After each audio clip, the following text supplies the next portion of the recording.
Bonjour à toutes et à tous, j'espère que vous allez bien. Dans cette vidéo, une vidéo un petit peu particulière, je vais répondre aux questions qui nous ont été posées sur Facebook, Instagram, Twitter, TikTok, etc. Donc avant de commencer, si jamais tu n'es pas abonné à un de nos réseaux, je t'invite à cliquer sur les liens qu'il y a en description. Tu verras qu'on poste tous les jours du contenu. Tous les jours, il y a une vidéo, voire même deux vidéos qui sortent sur Instagram, TikTok, Facebook, etc. sur l'investissement immobilier en 2022. Donc voilà, c'est relativement intéressant si jamais tu veux investir dans l'immobilier. Donc dans cette vidéo, je vais répondre aux questions qui nous ont été posées. Donc on commence tout de suite. La première question, qui est une question de Paul, peut-on investir à 18 ans ou même avant? Alors, avant 18 ans, ça reste relativement compliqué, d'accord? Pourquoi? Parce que ça ne rassure pas les banques, parce que généralement, tu n'as pas de travail, etc. Alors, il faut savoir que tu peux investir avant, bien sûr, en faisant un prêt étudiant, un achat-revente, etc. Mais personnellement, ce n'est pas la meilleure stratégie, ok, parce que tu ne vas pas pouvoir lever suffisamment de fonds pour faire de bonnes opérations. Évite d'acheter ce qu'on entend partout, des garages, des choses comme ça, ok? Pourquoi? Parce que ça va t'endetter pour un faible cash flow. Alors que si tu attends un an, par exemple, tu vas pouvoir directement taper un appartement. Et dans ce cas-là, ça sera beaucoup plus intéressant en termes de cash flow, de rentabilité, tout ça. Deuxième question, qui est de Samuel. Le financement sans apport, c'est mort maintenant. Alors, le financement sans apport, non, c'est pas mort. On peut encore faire du 110%, donc c'est ce qu'on appelle plus ou moins le sans apport, d'accord? Où on va pas mettre du coup d'épargne dans le projet immobilier. Il faut savoir que c'est encore d'actualité en 2022, ça sera encore en 2023, mais c'est beaucoup plus compliqué à obtenir. Pourquoi? Parce qu'il y a le HCSF, le Conseil de stabilité financière, qui a restreint les crédits immobiliers par rapport aux impayés suite au Covid, etc. Enfin bref, c'est un peu, on va dire, c'était un peu le bazar. Et donc du coup, ils ont restreint les crédits immobiliers. Alors, il faut savoir que pour obtenir maintenant un 110%, il faut vraiment avoir un dossier béton et une étude de projet béton. Mais c'est tout à fait possible si ton dossier, et surtout si ton projet immobilier, te rapporte beaucoup de cash, etc. Et c'est ce qu'on conseille d'ailleurs, d'utiliser le 110%. Plus tu vas mettre d'apport dans ton projet, plus tu vas retarder ce retour sur investissement. Si demain tu mets 10 000 euros dans ton projet, il faudra attendre d'avoir 10 000 euros de cash flow en gros pour être en retour sur investissement. Ok? Mais c'est encore d'actualité en 2022, il n'y a pas de souci. Emma, où en est l'immeuble de rapport de 7 appartements? Alors oui, c'est vrai qu'on avait mis en story, je crois que c'était il y a un mois et demi, on avait mis un immeuble où on allait créer 7 lots. Alors il faut savoir que 2 ou 3 jours avant la signature du compromis, on a refait une visite avec notre agence de rénovation et en fait on a repéré en fait un souci dans l'appartement, c'est qu'il y avait beaucoup d'humidité dans les murs, enfin dans certains murs.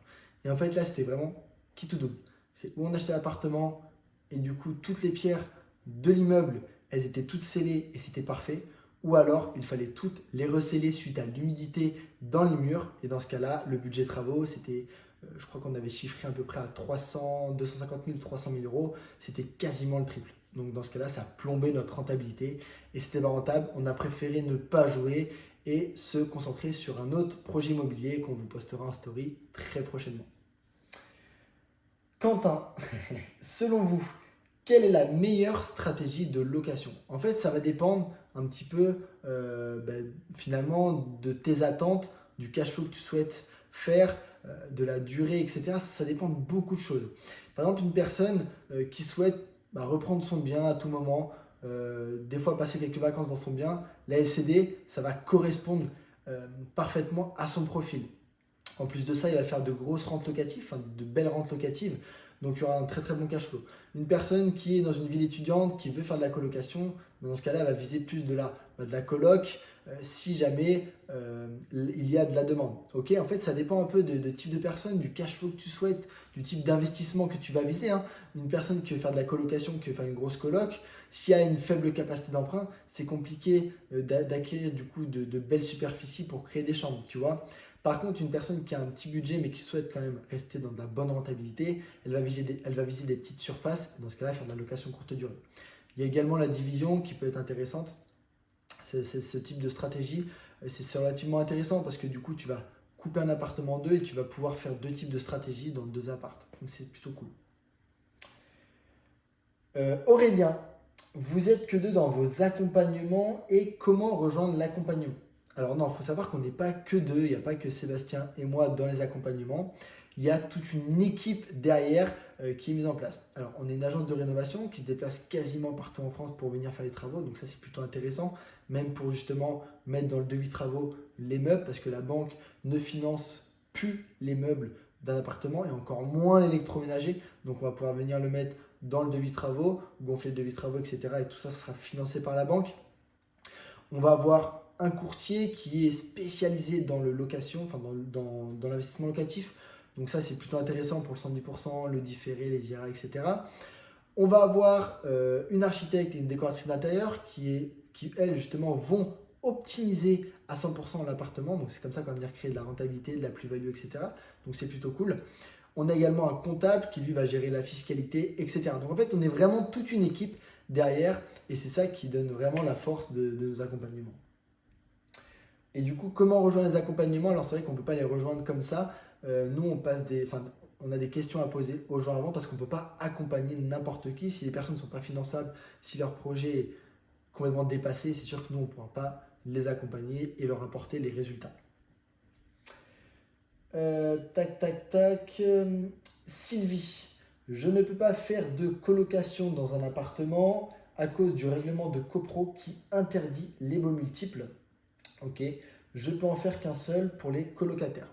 Alors oui, c'est vrai qu'il y a certains règlements de copro qui interdisent en fait de faire plusieurs baux dans l'appartement pour une colocation. Donc il y a beaucoup de personnes qui se retrouvent en fait stoppées face à ça. Ne vous inquiétez pas, il y a une solution.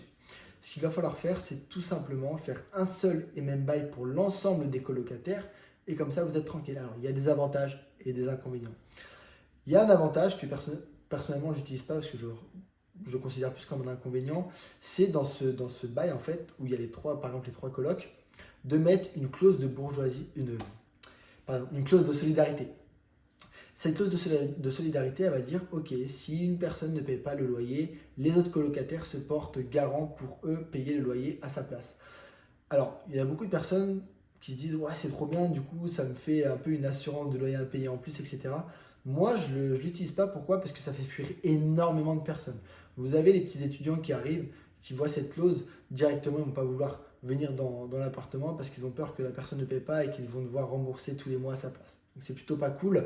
En plus de ça, il y a suffisamment d'assurances pour les loyers impayés qui sont mises en place, donc c'est plutôt intéressant. D'ailleurs, je vous conseille Visal, assurance totalement gratuite, mis en place par l'État, éligible aux étudiants. Eux, ce qu'ils vont faire, c'est qu'ils vont venir rembourser l'assurance en cas de loyer impayé via des mensualités, mais vous, c'est totalement gratuit de votre côté. Donc c'est plutôt cool. Du coup, pour revenir à la question, donc voilà, vous pouvez faire un seul et même bail, inclure la clause ou non de solidarité. Donc les avantages à ça, c'est que vous allez passer au-dessus du règlement de copro, donc vous allez quand même pouvoir faire votre coloc. Les inconvénients, c'est que du coup, si jamais il y a des colocataires qui partent, vous avez un nouveau coloc qui arrive, il faudra refaire un bail avec l'ensemble des colocataires. Et en termes de gestion, ça peut être un peu compliqué. Mais bon, c'est pas impossible. En soi, si vous avez un petit peu de temps, et puis si vous choisissez bien vos colocs, il n'y a aucune raison pour qu'ils partent. Brice, la division pour ou contre? Alors, la division, c'est quoi? C'est tout simplement quand on prend un appartement, on vient le couper en deux, on vient créer deux appartements. Alors moi, je suis totalement pour. Pourquoi? Parce que d'une, ça vous permet en un achat d'acheter deux appartements. Donc ça, c'est vraiment le top. En plus de ça, ça vous permet d'utiliser plusieurs stratégies locatives. Dans un appart, vous faites de la coloc, dans un autre, vous faites de la location courte durée, etc. Donc vous allez pouvoir tester plusieurs stratégies locatives, d'accord? Et ça, c'est relativement intéressant. En plus de ça, ça ne vous fait pas une rente, mais du coup deux rentes, vu que vous allez avoir deux appartements, donc forcément plus de cash flow. Donc ouais, je le recommande tout à fait. Après, il y a énormément de normes pour faire de la division. Il faut que ce soit traversant, etc. pour pouvoir faire une belle division. Ça, ce sera l'objet d'une prochaine vidéo. Ne vous inquiétez pas, on parlera vraiment que de la division. Ok, faut-il investir malgré l'inflation? Question de Louane.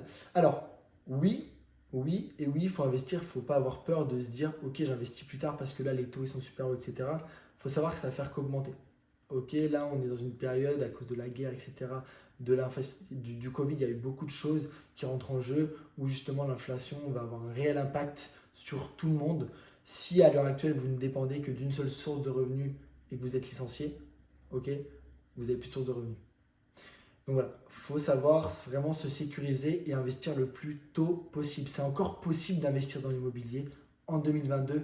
C'est encore possible d'obtenir du 110%. C'est encore possible de s'enrichir dans l'immobilier en 2022. Donc foncez, faites-le maintenant. C'est vraiment un parachute. S'il se passe quelque chose dans votre vie, même si l'inflation est x10, x100, vous aurez toujours l'immobilier. Et vraiment, il vaut mieux être endetté et percevoir des rentes plutôt que d'avoir de l'argent placé en banque et puis le jour où il se passe quelque chose, terminé, vous n'avez plus accès à votre argent. Ok? Donc pensez vraiment à ça, mais il faut investir maintenant, c'est encore possible. Donc investissez maintenant si vous pouvez. Question de Dimitri. Vous dites souvent qu'il faut faire des travaux dans les appartements, mais acheter sans travaux, est-ce que c'est bien aussi? Alors, personnellement, faites des travaux dans vos logements. Pourquoi? Il y a 3 raisons. La première, ça va être que vous allez pouvoir être en déficit foncier grâce à vos travaux, donc ne pas payer d'impôts pendant plusieurs années. En plus de ça, vous allez rénover un appartement. Donc de suite, si vous apportez, vous allez apporter une grosse plus-value. Je m'explique, vous visez un T3, ok? Donc vous l'achetez en dessous du prix du marché. D'accord? Vous faites de l'optimisation, vous faites des travaux. Du coup, vous allez par exemple créer une chambre. Donc ça ne devient plus un T3, mais un T4. Ok? Vous avez acheté en dessous du prix du marché pour un T3, vous allez revendre un T4. Donc directement, grâce aux travaux, vous allez faire une plus-value. Et ça, c'est réellement intéressant le jour où vous voulez revendre. En plus de ça, en faisant des travaux, vous allez pouvoir louer beaucoup plus cher votre appartement. Parce que l'appartement, il est neuf, d'accord? Il est remis au goût du jour. Donc de suite, vos rentes locatives vont être beaucoup plus grandes que si jamais vous louez un appartement qui est un petit peu dans son jus. Ok, question de Anthony. Une astuce pour le off-market. Alors, une astuce pour le off-market, donc je ne sais pas ta question si c'est pour l'automatisation ou juste pour trouver des biens sur le off-market. Une astuce, ouais, tu peux faire des cartes de visite, c'est plutôt cool. Ok, vous allez sur Vistaprint, vous créez vos cartes de visite, vous mettez votre capacité d'emprunt, vous mettez le bien, vous recherchez un bien avec travaux de 70 mètres carrés dans tel et tel quartier. Voilà, vous mettez toutes vos caractéristiques. Pensez à bien mettre sur vos cartes de visite que vous êtes finançable par la banque, ok, vous êtes investisseur et que vous êtes finançable par la banque. Ça joue vraiment énormément au niveau des agences immobilières. Dès que vous avez vos cartes de visite, je crois que c'est 20 € ou 250 cartes de visite, selon la matière, etc. Dès que vous avez vos cartes de visite, ok, dès que vous êtes en balade, vous distribuez ça dans les agences immobilières. Dès que vous voyez un immeuble où il y a des appartements à vendre, ok, pareil, vous distribuez dans les boîtes à lettres. En faisant ça, vous allez commencer à automatiser le secteur du off-market. Alors, ce n'est pas les seules automatisations qui existent, ok, ça reste une petite automatisation, mais franchement, ça peut vraiment faire la diff et vous allez pouvoir être appelé si une personne compte vendre son bien, ok, elle a reçu votre carte, super, elle vous appelle, ouais, j'ai ça à vendre, etc. Est-ce que ça vous intéresse? Ok. En plus de ça, vous allez vraiment cibler vos critères de recherche grâce justement aux critères que vous allez mettre sur votre carte de visite. Donc, ça, c'est un réel plus. Donc, voilà une astuce pour l'off-market. Ok. Question de Arnaud. Donc, j'ai eu un héritage, je compte revendre, mais je suis taxé 35% si je revends avant d'attendre 30 ans. Comment faire? Même si je fais du coup plusieurs appartements, est-ce que j'aurai la même taxe, même si je vends 2 appartements? Ok. Donc là, Arnaud, pour te répondre, c'est vrai que si jamais tu as eu un héritage et que tu veux revendre directement, tu vas être taxé, donc c'est 35% si tu n'attends pas 30 ans. Donc il faut savoir qu'au bout de 5 ans, cette taxe diminue. Au bout de 21 ans, elle diminue encore. Mais par contre, voilà, si tu attends 30 ans, tu pourras revendre sans être taxé. Si jamais tu décides de faire plusieurs lots, donc là je pense que tu me parles d'un immeuble de rapport, ou en tout cas d'une grosse maison.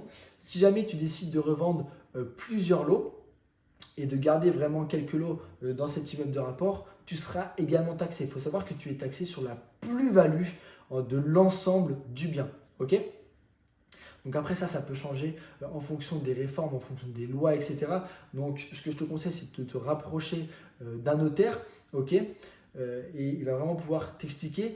Mais si tu veux, à mes connaissances, voilà, c'est vraiment, tu es taxé 35% sur ton année, etc. Au fur et à mesure, ça diminue. Mais même si jamais tu fais plusieurs lots et que tu revends, d'accord, même si tu gardes une partie de l'héritage, tu revends quand même de l'héritage, donc tu seras taxé sur cette plus-value. Ok? Donc voilà, c'est la fin des questions. En tout cas, j'espère que cette vidéo vous aura plu. Si c'est le cas, on refera plus de questions-réponses. On en fait également sur Instagram en live, on en fait sur TikTok, etc. Donc n'hésitez pas, si vous n'êtes pas encore abonné, à nous rejoindre.